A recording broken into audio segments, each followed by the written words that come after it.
Com esses erros, tantas dificuldades em gerenciar uma equipe, qual que foi a maior delas, a dificuldade de ser líder? Cara, foi entender justamente que a equipe ela tem adversidades. Então hoje nós temos vários perfis diferentes de pessoas. Eu tenho alguém que é muito falante lá na equipe, que fala muito, e antigamente pra mim essa pessoa que é muito falante, que toda hora eu posso fazer, eu posso falar, essa pessoa era a melhor funcionária.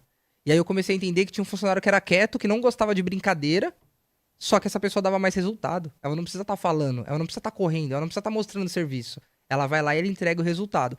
Como que eu consegui entender isso ao longo do tempo? Primeiro foi a parte de estudar o comportamento humano. A gente precisa sempre. O nosso cliente é um ser humano e o nosso funcionário é um ser humano.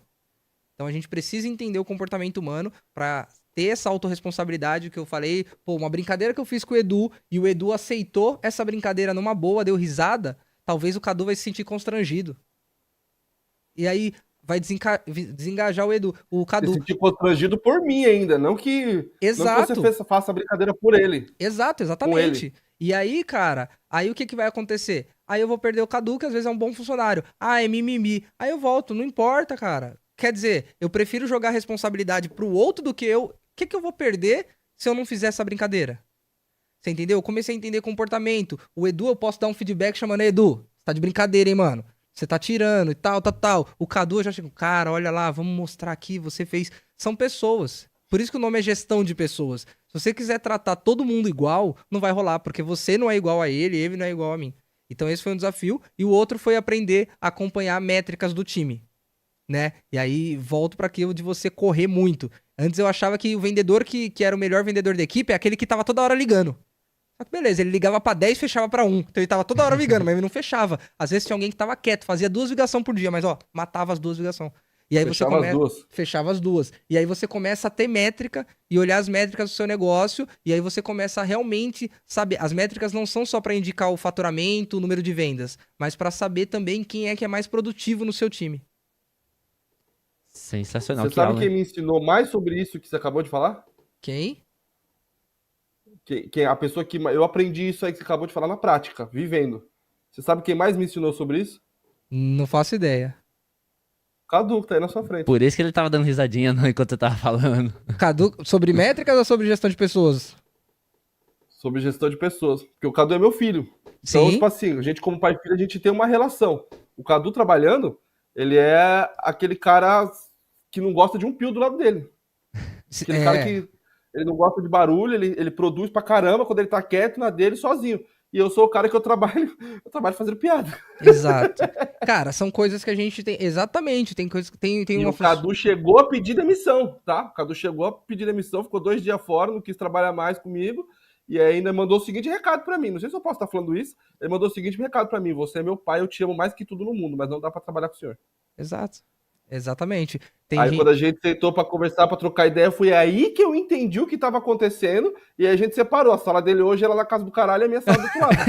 É, e você entendeu que é isso, são pessoas diferentes. E, cara, você vai perder um bom Exatamente. funcionário por causa disso? Mano, não é nem um bom funcionário. O Cadu era o cara que fazia a empresa andar, que faz a empresa andar até hoje. Que é isso, Hoje hein, é ele que toma Caduzinho? Você conta é de louco, tudo. moral, hein? Você E, tá doido. cara, eu tava perdendo só justamente por causa desse motivo. Eu sou o cara que, mano, é piada o dia inteiro, brother. Uhum. E você E produz. piada Meu, ruim ainda. quer saber um negócio que eu não gosto? E Ah. aí. E não cobrem isso dos funcionários de vocês. É aquele papo de que assim. Pra você ter sucesso, você tem que acordar às 5, tomar café gelado, tomar um banho frio e correr na rua. Irmão, Nem fudendo. Eu não acordo nesse horário?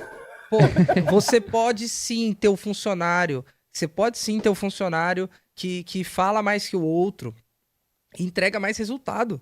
Ah, você só tem que ponderar assim, tipo, um time comercial. Todo mundo tem que atender. Se o cara falar muito, ele vai deixar de falar com o cliente. Só que às vezes em outras áreas, home office é a mesma coisa. Quem não confia em home office é porque não sabe fazer gestão. Porque eu fiquei. Quando estourou a pandemia, minha esposa estava grávida do meu segundo filho. Falei E. rapidinho, quem não confia e quem trabalha com home office não sabe fazer gestão. Exato. Foi isso que entendi. Tá certo. Porque quando estourou o boom da pandemia, minha esposa estava grávida do meu segundo filho e ela tem asma e tem arritmia cardíaca e estava grávida. Então, e a gente não sabia nada sobre essa doença. Então imagina o medo que a gente tava. E aí na época eu acho que a equipe tava com umas 7 pessoas ainda. Eu fiquei em casa durante quase 7 meses fazendo a gestão da equipe à distância. Aí eu falo, puta, foi lindo, é muito bonito ele falar que é fácil assim. Foi fácil caramba. Eu ficava ligando pra um e falando assim, ô, fulano tá no computador? Ô, fulano tá no telefone? Ô, fulano tá mexendo no celular? Eu não confiava na minha equipe, cara. Isso fazia eu perder tempo. Eu não era produtivo. Até que eu comecei a ter painéis onde eu acompanhava a produtividade no final do dia. Então, assim, lasque-se se o cara ficou no telefone o dia todo mexendo no WhatsApp. Eu quero ver o resultado aqui, ó. Puta, o resultado dele ainda é acima da média. Beleza. Se ele largar o celular, vai ser mais ainda. Mas eu ainda sei que ele não é o pior funcionário da minha equipe.